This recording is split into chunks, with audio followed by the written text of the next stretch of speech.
नेहमी कार्यकर्ते पदाधिकाऱ्यांची वर्दळ असलेल्या अजित पवारांच्या मंत्रालयातील कार्यालयाबाहेर शुकशुकाट आहे। मंत्रालयाच्या 6व्या मजल्यावर अजित पवार यांचं कार्यालय आहे, मात्र या कार्यालयाबाहेर गेली 2 दिवस शुकशुकाट आहे।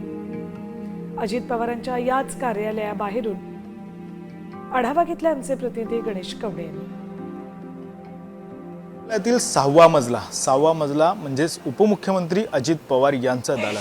खरं तर मंत्रालय सुरू होण्याच्या अगोदरपासून सगळ्यात वर्दळ असलेलं हेच दालन।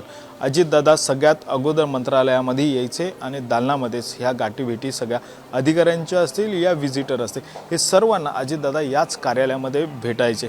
कारण की मंत्रालय सुरू व्हायच्या अगोदरपासूनच खरं तर अजितदादा या सगळ्या दालनामध्ये येऊन सगळ्यांना भेटी आहेत ते देताना पाहायला मिळायचे। मात्र अजितदादांच्या या निधनानंतरून हे मंत्रालयातलं कॅबिन देखील आता शांत झालेलं पाहायला मिळतं। कारण की ह्याच दालनाच्या बाहेर आहे ती मोठ्या प्रमाणामध्ये वर्दळ आहे ती मंत्रालयामध्ये पाहायला मिळायची।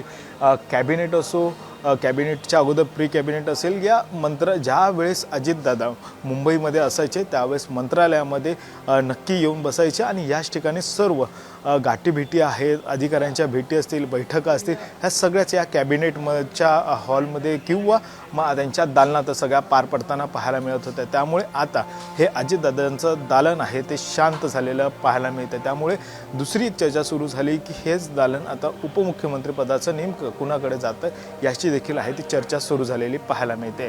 व्हिडिओ अरविंदसह गणेश कवडे, साम टीव्ही मराठी, मुंबई।